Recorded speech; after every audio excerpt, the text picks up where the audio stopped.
বিদ্যজনে ভুল বলেন না। ঈশ্বর হাসেন, প্রায়শই হাসেন। হাসি এক জোরালো মহৌষধ, শুধু মনই না, শরীরও সুস্থ রাখে। কিন্তু এই সহজলভ্য মহৌষধির প্রয়োজন অনুযায়ী দেখা যায় না।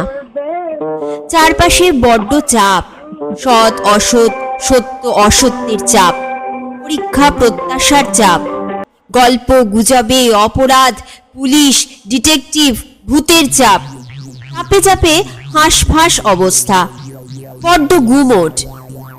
এক ঝলক হাসি যেন একরাশ বসন্তের হাওয়া, নিমেষে গুমোট টুমোট সব উড়িয়ে নিয়ে যায়। আজকে ভিন্ন স্বাদের গল্পের সমাহার চ্যানেলে সেরকমই একটা হাসির গল্প পাঠ করে শোনাবো। লেখক দীপঙ্কর বিশ্বাসের লেখা মেজদাদার কীর্তিকলাপ গল্পের বই থেকে মেজদাদার কীর্তি গল্পখানি। গল্প এবং গল্প পাঠ ভালো লাগলে গল্পের শেষে একটা লাইক করে দেবেন, চ্যানেলটিকে সাবস্ক্রাইব করে আমার পাশে থাকবেন। তো চলুন শুরু করা যাক আজকের গল্প, মেজদাদার কীর্তি। মেজদা কিন্তু ছেলেবেলায় কোনোদিনই পড়াশোনায় ভালো ছিল না। ভালো থাকা তো দূরের কথা, মেজদার মাথায় কিছু ঢুকতোই না। কোনো রকমে টেনে টুনে আর বাড়ির গুডউইলের জোরে ক্লাসে উঠত। মেজদা ক্লাস 3-তে 5-এর নামতা বলতে মুখ আমতা আমতা করে কান চুলকোতো। ক্লাস 6-এ হিস্ট্রি খাতায় বাবরের ছেলের নাম হুমায়ুন না লিখে লিখেছিল হনুমান। ক্লাস 9-এ নতুন জ্যামিতি শিখেই মেজদা হাইপোটেনাসকে হিপোপটেমাস বলে ঝাড়া 3 ঘন্টা এক নাগারে দাঁড়িয়ে থাকার রেকর্ড করেছিল। বাড়ির সকলে বলতো, রমাকে দেখে শিখতে পারিস না অজু, তোর চেয়ে 1 বছরের ছোট হলে কি হয়, এক ক্লাসে পড়ে। ছোটদিকে দেখে সত্যি শেখার ছিল। বাবরের ছেলে হুমায়ুন তো ছেলে খেলা, ঔরঙ্গজেবের ছেলের নাম পর্যন্ত মুখস্থ। হাইপোটেনাসকে কখনো ভুল করে হিপোপটেমাস বলে ফেলতো না, গড়গড়িয়ে 10-এর নামটা বলতো। একবারই শুধু ছদ্দি জোয়ানের আরক আর জোয়ান অফ আরকে গুলিয়ে ফেলেছিল, তাও ঘুম চোখে। ওটা গুলিয়েই যেতে পারে, এক জোয়ান থেকে আর এক হয়, আর এক থেকে আর এক জোয়ান। মেজদাকে নিয়ে বাড়ির শুদ্ধ সকলেরই চিন্তা ছিল, কিন্তু মেজদার তেমন মাথা ব্যথা ছিল না। অবশ্য সকলে তখন একরকম ধরেই নিয়েছিল যে মেজদার মাথায় ব্যথা করার মতন কিছু নেই। অত নিরেট জিনিসে ব্যথা জাগে না। মেজদা নিজের আড্ডা নিয়েই মশগুল ছিল। তার এক নাপিত বন্ধু ছিল, চুল কাটতে তাই পয়সা লাগতো না, জামা কাপড় কাচতে, দাঁত তুলতে, সাইকেল সারাতে কিছুতেই পয়সা লাগতো না মেজদার। ওর সব রকমেরই বন্ধু ছিল, একমাত্র পড়াশোনা ছাড়া। মেজদা আসল কেরামতিগুলো দেখালো যখন টেনে উঠল। টেনে উঠলই বলা উচিত, অবশ্য আরো খুলে বললে টেনে টুনেও বলা চলে। একদিন বিজ্ঞানের স্যার নিশানাথ বাবুর প্রশ্নের উত্তর দিতে গিয়ে মেজদা দাঁড়িয়ে উঠে নিজের জ্ঞান ভান্ডার উজাড় করল। স্যার, আইজ্যাক নিউটনই প্রথম গ্র্যাভিটি আবিষ্কার করেন। গ্র্যাভিটির সাহায্যে খুব সহজেই আপেল পাড়া যায়। গ্র্যাভিটি ইংল্যান্ডে পাওয়া যায়। প্রকৃতির নিয়ম অনুযায়ী সেপ্টেম্বর অক্টোবর মাসে যখন আপেলের মরশুম, ঠিক তখনই ইংল্যান্ডে প্রচুর গ্র্যাভিটি দেখা দেয়। মেজদার কথায় নিশানাথ বাবুর মুখটা হঠাৎই থমথমে হয়ে উঠল, মুখের ভাঁজগুলোতে টান পড়ল। নিশানাথ বাবু মেজদাকে কাছে ডেকে না পাঠিয়ে নিজে নেমে এলেন ধীর পদে, মাথাটা সামনে ঝুঁকিয়ে মেজদার দিকে, হাতে লিকলিকে বেত। নিশানাথ বাবুর হাতের জোর মন্দ না, বেচারা বেত 2খানা থেকে 4খানা হলো। ক্লাস শুদ্ধ ছেলে হাসি চাপতে পারল না। নিশানাথ বাবু বুঝলেন তার কার্যকলাপেই ছেলেরা হাসছে। নিশানাথ বাবু লাফিয়ে উঠে আর্তনাদ করলেন, আমি নির্ঘাত পাগল হয়ে গেছি, তাই ভুল শুনেছি, আর যদি ঠিক শুনে থাকি তো এক্ষুনি পাগল হয়ে যাব। মুহূর্তের জন্য থামলেন নিশানাথ বাবু। তারপর আ শব্দে পরিত্রাহী চিৎকার করে দিগ্বিদিক জ্ঞান শূন্য হয়ে দৌড়ে বেরিয়ে গেলেন হেড স্যারের ঘরের দিকে। হেড স্যারের ঘর মাঠ পেরিয়ে স্কুলের মাঠে একটা নির্বিবাদী ষাঁড় প্রতিদিনের মতো অন্যমনস্ক হয়ে ঘাস চিবোচ্ছিল। নিশানাথ বাবু সপাটে আছড়ে পড়লেন ষাঁড়ের মাঝ বরাবর। আচমকা আঘাতে ষাঁড়টা একটা ছোট্ট উঁক করেই লেজ তুলে লাগালো দৌড়। স্কুলের দেহাতি দারোয়ান শিবচরণ মইয়ে চড়ে একটা আলোর কাটা বাল্ব পাল্টাচ্ছিল। ষাঁড়টা যে কেন ওইখানটাই নিরাপদ আশ্রয় ভাবলো কে জানে। শিবচরণ হয়তো ষাঁড়টার অনেক দিনের চেনা। সে পালানোর রাস্তাটা ঠিক করলো মইয়ের কাজ দিয়ে। শিবচরণ ভক্ত মানুষ। আচমকা মই সরে যাওয়াতেও রামজিকে সে ভোলেনি। দুটো ডিগবাজির সঙ্গে দুটো রাম কহ বেরিয়ে এলো তার মুখ দিয়ে। রামই জান মান সব রাখলেন শিবচরণের। কপাস করে পুটলির মতো বসিয়ে দিলেন ষাঁড়ের পিঠে, নইলে একটা পা অন্তত ভাঙতই ভাঙত। ষাঁড়টা আরো 7 গুণ ভয় পেয়ে গিয়ে 3 গুণ জোরে দৌড়ে ফটক দিয়ে বেরোতে গিয়ে দরজা টরজা সব গুলিয়ে ফেলে একটা মোক্ষম গুঁতো লাগালো সামনের দেওয়ালে। একটা ইট খসে পড়ল মাটিতে ষাঁড়ের সঙ্গে সঙ্গে। হই হই করে বাকি দারোয়ান আর তাদের বন্ধুরা ছুটে এলো। বেগতিক দেখে মেজদা দিল পিঠ টান। বাড়ি ফিরে পেট কামড়াচ্ছে বলে চাদর মুড়ি দিয়ে শুয়ে পড়ল। রাত 10টার সময় স্কুলের সব দারোয়ানিরা বাড়িতে এসে হাজির। মেজদা দৌড়ে পালাতে গেল, কিন্তু লীলারাম মেজদাকে ধরে ফেলে কাঁধে তুলে নাচতে লাগলো। জানা গেল দারোয়ানদের মতে শিবচরণ সাক্ষাৎ শিবজি। শিবজি ছাড়া আর কেউই অত জোরে ষাঁড়ে চড়তে পারে না।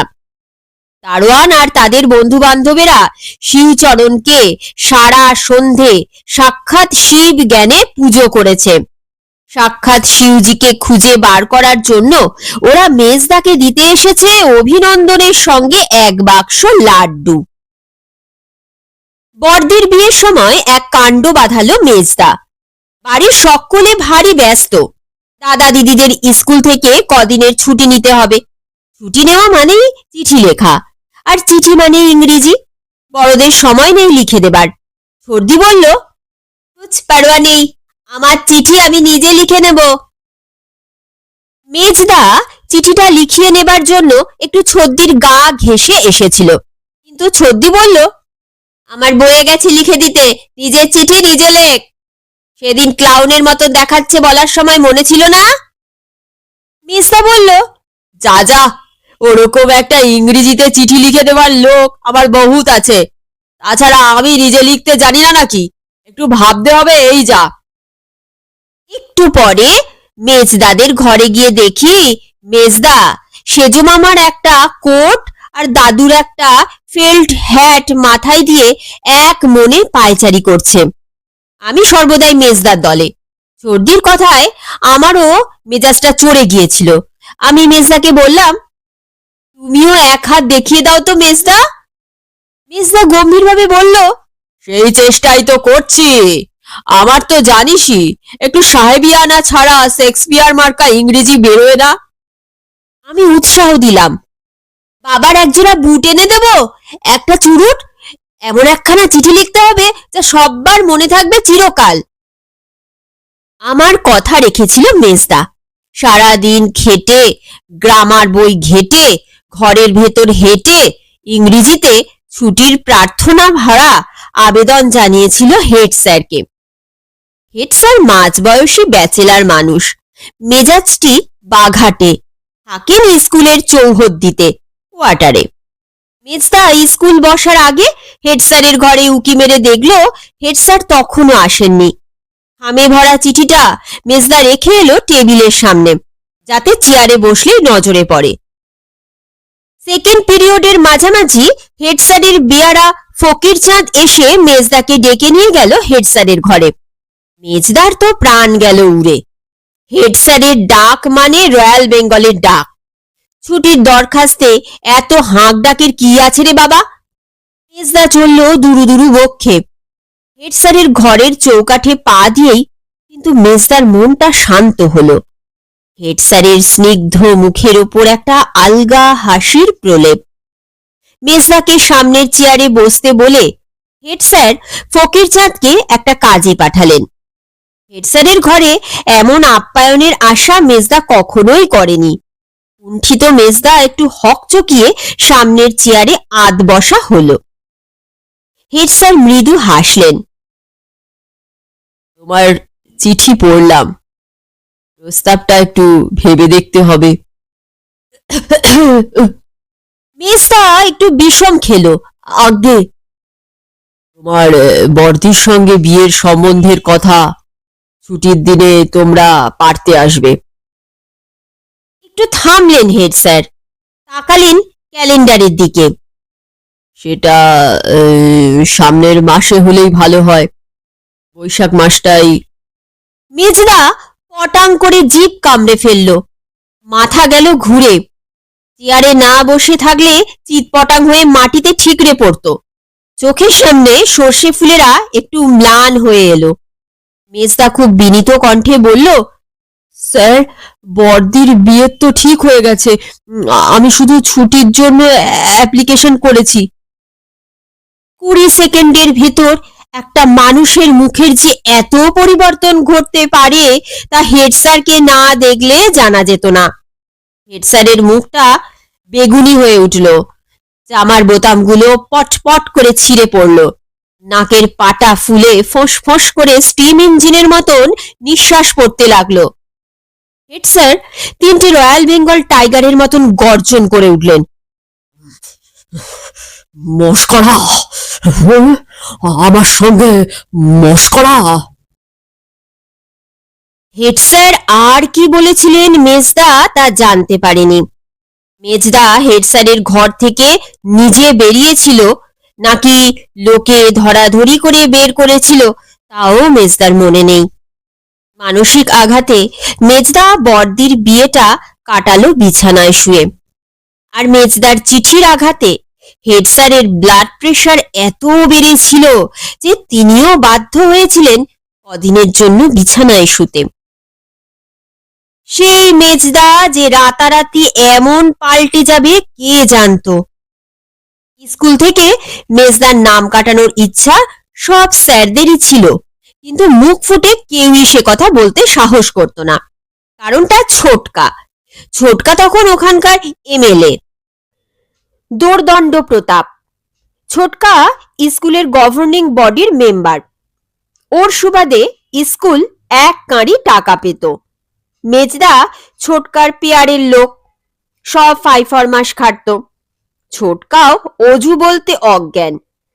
স্যারেরা এক আধজন খুবই বিনীতভাবে মেজদার কথাটা পেরেছিলেন ছোটকার কাছে, কিন্তু ছোটকা স্পষ্ট জানিয়ে দিয়েছিল যে মেজদাকে স্কুলের গণ্ডি পার করার দায়িত্ব স্যারেদের। মেজদার মাধ্যমিকের রেজাল্ট খারাপ হলে স্কুলের গ্র্যান্ট নিয়ে টানাটানি পড়বে। স্যারেরা পড়লেন বিরাট ফাঁপড়ে। বুঝলেন কি ঘটতে চলেছে। বছরের পর বছর মাধ্যমিকের দেওয়ালে হোঁচট খেয়ে স্কুলের বটগাছটার মতন মেজদা থেকে যাবে স্কুল প্রাঙ্গণে, আর থেকে থেকে স্যারেদের পিলে চমকে দেবে। হেড স্যার গোপন সভা ডাকলেন। স্যারেদের বললেন একটা উপায়ের কথা ভাবতে। কম বয়সী স্যারেদের দুজন সাহস করে এগিয়ে এলেন। অঙ্কের অমিতবাবু আর ইংরেজির বিজয়বাবু জানালেন স্কুল আর স্যারেদের মান আর টাকা বাঁচানোর জন্য শহীদ হতে তাঁরা প্রস্তুত। অজয় অঙ্ক আর ইংরেজিতেই সবচেয়ে কাঁচা, একেবারে কচি সবুজের মতন অবুঝ। সপ্তাহে 2 দিন করে সন্ধেবেলা ওরা পড়াবেন অজয়কে। দুজনেই প্রচুর ব্যায়াম করেন আর ছোলা খান। মনে হয় না ওদের তেমন ক্ষতি হবে। বাবা স্যারেদের প্রস্তাবে ভীষণই খুশি হলো। টাকার কথা পারতে অমিতবাবু আর বিজয়বাবু জিভ কেটে বললেন, ছি ছি, কি যে বলেন, এমন কৃতিত্ব দেখানোর সুযোগ পেয়ে আমরা নিজেরাই কৃতার্থ বোধ করছি। বাবা বলল, অজয়কে আপনারা প্রয়োজনে চটটা চাপড়টা দিতে কসুর করবেন না। সে আপনি ভাববেন না, বললেন স্যারেরা। আমাদের শরীর বেশ মজবুত। বাবা বলল, খেয়াল রাখবেন অজয়ও এক্সারসাইজ করে কিন্তু। স্যারেরা চলে যেতে বাবা মেজদাকে ডেকে সকলের সামনে কড়া গলায় সোজাসুজি শাসিয়ে দিল, বিজয় বাবু আর অমিত বাবু তোমার ভালোর জন্যেই তোমাকে পড়াতে আসছেন। তোমায় পড়াতে ওদের যদি কোনো রকম অসুবিধে হয়, মানে কারো যদি মাথা ঘোরে, পিলে চমকায়, দাঁত কপাটি লাগে, বুক ধড়ফড় করে বা অন্য কোনো স্বাস্থ্যহানি হয়, তাহলে তোমার মাথা আমি ভাঙব। মেজদার তেমন ভাবান্তর দেখা গেল না। পোষা বেজিটাকে যেমন ছোলা খাওয়াচ্ছিল তেমনই খাওয়াতে লাগলো। বাবা পরদিনই বেড়াতে চলে গেল বড়দির বাড়ি কল্যাণীতে। বলে গেল, 15 দিন পরে ফিরে এসে যেন পড়া এগিয়েছে দেখি। অঙ্কের স্যার অমিতবাবু যেদিন প্রথম এলেন সেদিন কিন্তু ঘরের বাইরে থেকে সব কিছু বেশ শান্তই লাগছিল। মা আমাকে বলল অমিতবাবুকে চা আর বিস্কুট দিয়ে আসতে। চা বিস্কুট হাতে ঘরে ঢুকে দেখি ব্যাপার কিঞ্চিত গুরুচরণ। অমিতবাবু জামার হাত গুটিয়ে ভুরু কুঁচকে পেছনের আলমারিতে হেলান দিয়ে বসে আছেন। মেজদা সামনে খোলা খাতার দিকে তাকিয়ে এক মনে পেন্সিল চিবোচ্ছে আর মাথা চুলকোচ্ছে। আমি পা টিপে টিপে যেমন ঢুকেছিলাম তেমনই বেরিয়ে এলাম। কিছুক্ষণ পর আমরা পাশের ঘর থেকে মৃদু তবলা বাজানোর মতন আওয়াজ শুনলাম। মেজদি বলল, কি অজুর অঙ্কের স্যার কি তবলাও বাজান নাকি? পরদিন এলেন বিজয়বাবু। চা দিতে গিয়ে দেখি বিজয়বাবু ভুরু কুচকে চোখ বুজে আলমারিতে হেলান দিয়ে এক মনে শুনছেন, আর মেজদা প্রায় গড়গড় করে ইংরেজি পড়ে চলেছে একটা বই থেকে। বিজয়বাবুর জামার হাতা কিন্তু হাতাহাতির প্রস্তুতিতে গোটানো না।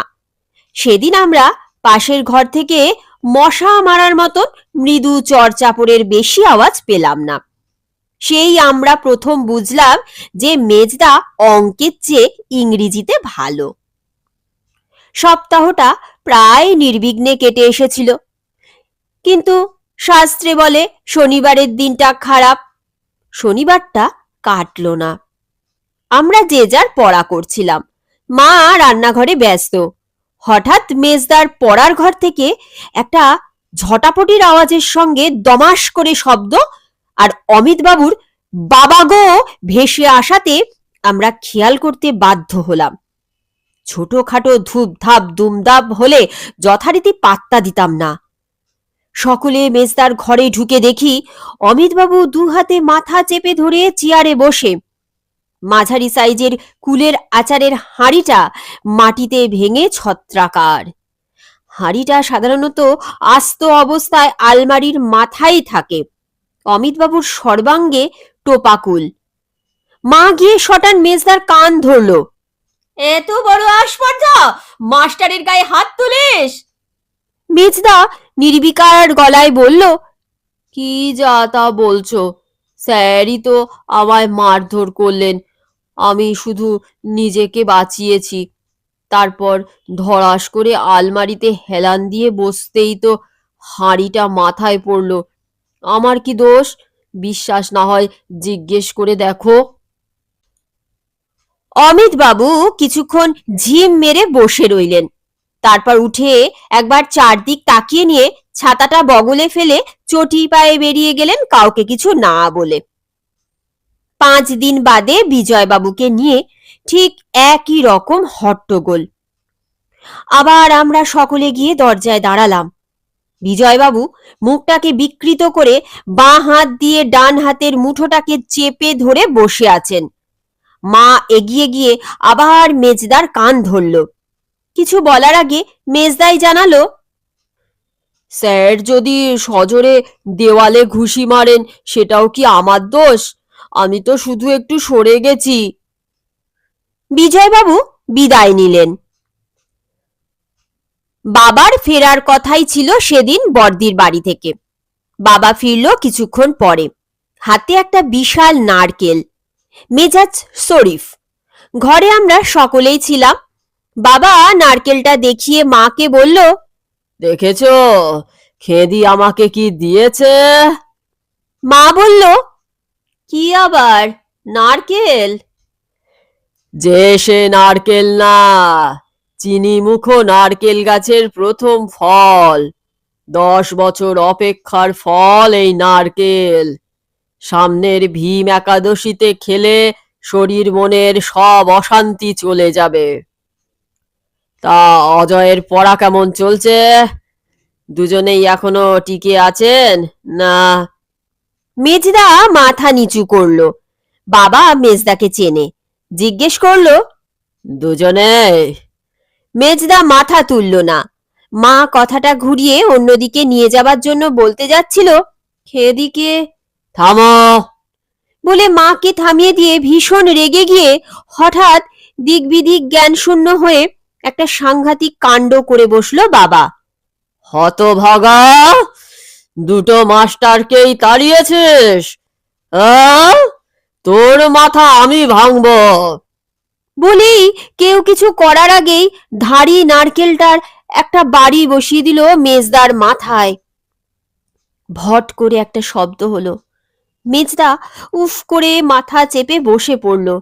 মা আর্তনাদ করে উঠল, হায় হায় হায়, কি করলে কি করলে? তোমার কি মাথা খারাপ হয়ে গেল? বাবা নিজেও হায় হায় করে উঠল। মেজদি ছোটদি রুমাল বার করে নীরবে চোখ মুছতে লাগলো। ছোটদা তক্তপোষের তলায় সেধালো। আমি ঘর থেকে বেরিয়ে পড়তে যাচ্ছিলাম, বাবা আবার হায় হায় করে উঠল। নারকেলটা ফেটে চৌচির হয়ে গেল। কি মাথা রে বাবা! হায় হায় রে বাবা, কি মাথা! মেজদার কাছে গিয়ে বোঝা গেল তার জ্ঞান আছে, নিজের মনে কি সব বিড়বিড় করে চলেছে। যাক, মেজদা অজ্ঞান হয়ে যায়নি, মাথাও ফাটেনি, অত ভয়ের কিছু নেই। বাবা কেমন থতমত খেয়ে দাঁড়িয়ে রইল। মা বাবাকে যাচ্ছে তাই যা তা বলে যেতে লাগলো। আমি, ছোদ্দি, মেজদি, শেষদা সকলে মেজদাকে ঘিরে বসে পড়লাম। মেজদা এক মনে বিড়বিড় করে চলেছে। একটু কান করে আমরা বুঝতে পারলাম মেজদা স্বরবর্ণ আওড়াচ্ছে, তারপর ব্যঞ্জন বর্ণ, তারপর প্রথম ভাগ। কিছু পরে শেষদা আমার কানে কানে বলল,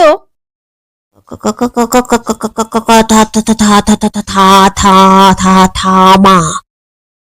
ঘোরালো পরিস্থিতিতে শেষদার তোতলামোর জন্য তার কথামালা চট করে বোঝা শক্ত। আমি আর শেষদা এক ঘরে থাকি বলে শেষদার কথামালা আমি চট করে বুঝতে পারি। শেষদা বলতে চাইছিল কথামালা, মানে শেষদা কথামালা আওড়াচ্ছে। কথামালা আখ্যান মঞ্জরি টঞ্জরি আওড়ানো শেষ করে এক গ্লাস জল খেয়ে উঠে দাঁড়ালো মেজদা। তারপর পড়া আওড়াতে আওড়াতে চলে গেল নিজের ঘরে। আমরাও সঙ্গে সঙ্গে গেলাম। ঝড়ের মতন পড়া আওড়ে চলল মেজদা। বেরোতে লাগলো ক্লাসের পর ক্লাস। আমরা মেজদাকে উৎসাহ, খাবার দাবার আর শরবত সাপ্লাই করলাম। পালা করে রাত জাগলাম মেজদার সঙ্গে। কিছুই বাদ দিল না মেজদা। ব্যাকরণ, কৌমুদি, যুধিষ্ঠির, দ্রৌপদী, শ্রীরামচন্দ্র, হনুমান, শ্রীকৃষ্ণ, জাম্বুবান, জিওমেট্রি, ট্রিগোনোমেট্রি, বাবরের হিস্ট্রি থেকে রাবণের জিওগ্রাফি পর্যন্ত কিচ্ছু বাদ দিল না। 3 দিন 4 রাত এক টানা পড়া আওড়ে থামলো এসে ক্লাস 10-এর শেষের দিকে।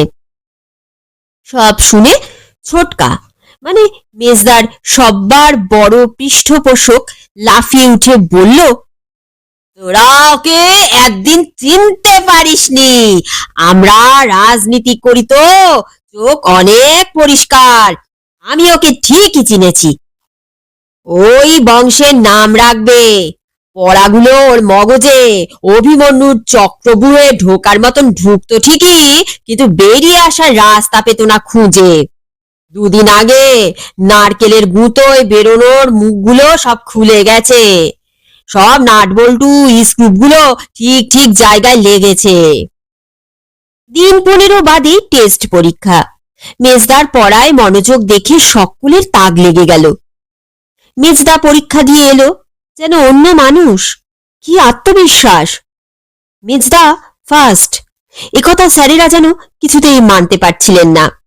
অমিতবাবু আর বিজয়বাবু অন্য স্যারেদের বললেন, কেমন দিলাম দেখলেন?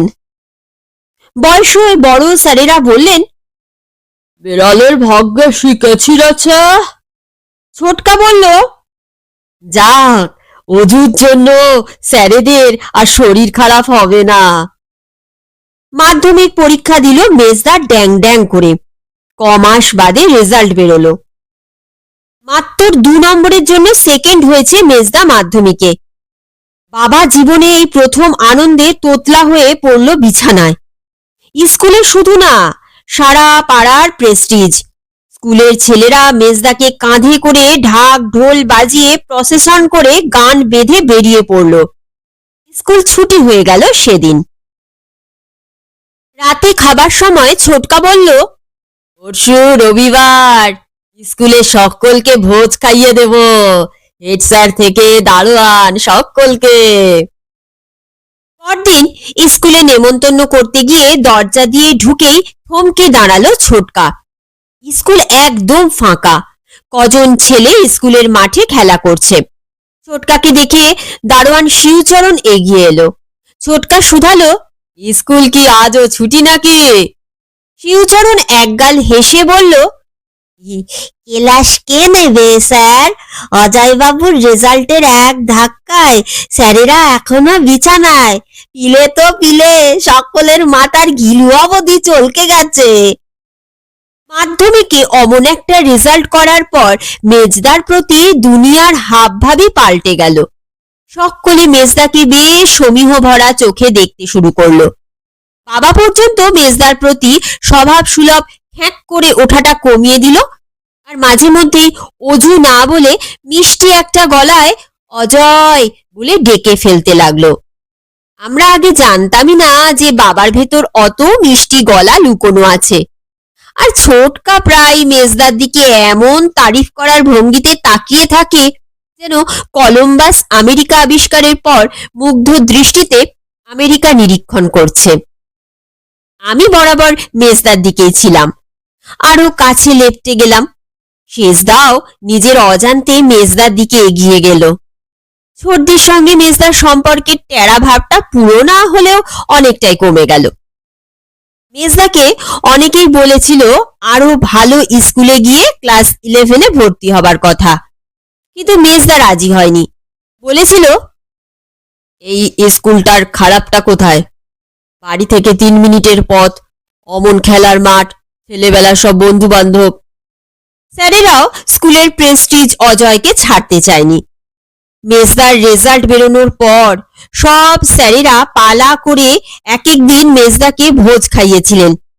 আগে সমস্ত কুসম্পর্কের অবসান হয়েছিল।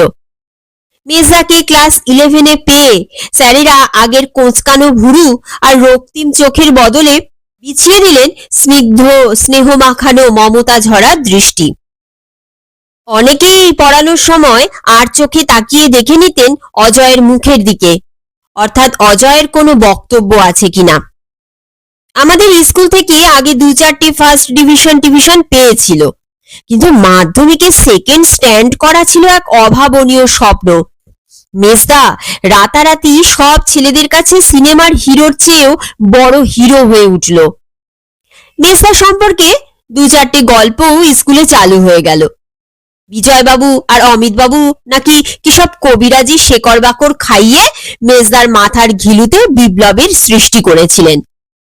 উঁচু ক্লাসের ছেলেদের অনেকেই বিজয়বাবু আর অমিতবাবুর বাড়ির আশপাশে ছোঁক ছোঁক করতে লাগলো শেকড়ের আশায়। মেজদার স্কলারশিপের প্রথম কমাসের টাকাটা এলো একসঙ্গে এক ক্ষেপে। টাকার অঙ্কটা দেখেই আমরা সকলেই, এমনকি মেজদা নিজে পর্যন্ত প্রায় ক্ষেপে উঠলাম। কোনো ভাই বোনের এত টাকা, মানে এক কথায় নিজেদের এত টাকা আমরা জীবনে দেখিনি। আমার মনটা হঠাৎ পড়াশোনায় ফাঁকি দেবার অনুতাপে হু হু করে উঠল।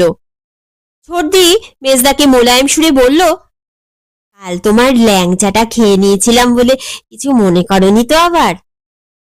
সেজদা হঠাৎ উত্তেজিত হলো।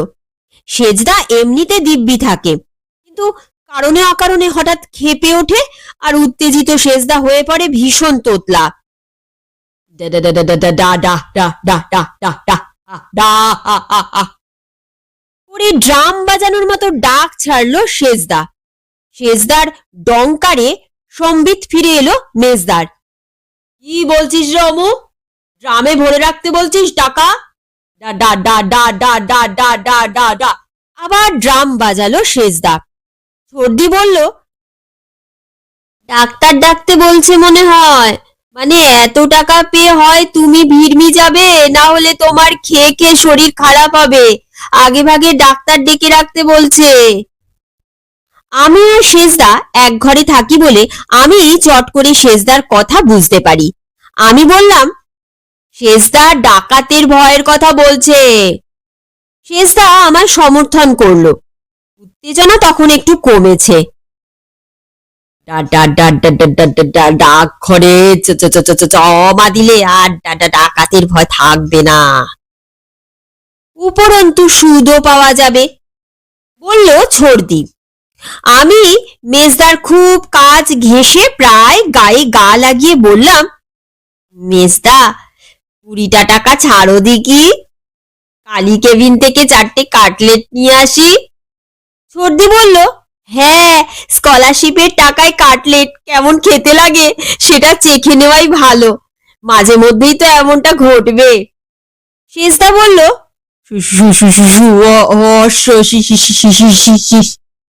আমি পরিষ্কার করে দিলাম, হ্যাঁ হ্যাঁ, শুভস্য সিংহম নাকি একটা বলে না। টাকাটা তাড়াতাড়ি দাও, শুভ কাজে সিংহের মতন ঝাঁপিয়ে পড়তে হয়। মেজদা ভাই বোনদের প্রতি সদাই উদার। আমার হাতে টাকা দিতে দিতে দানবীর কর্ণের মতন মুখ করে বলল, 4টে মটন কাটলেটের সঙ্গে 4টে মটন চপও নিয়ে নিস, বৌনিটা ভালো হওয়া প্রয়োজন, কথাটা কিন্তু শুভস্য শীঘ্রম। আমরা 3 ভাই বোন মেজদার দিকে এক দৃষ্টে তাকিয়ে রইলাম কিছুক্ষণ। দেখতে পেলাম মানুষটার ভেতরের উতলে ওঠা দয়া মায়ার সাগরটাকে। তারপরেই আমি ছুট লাগালাম কালী কেবিনের দিকে।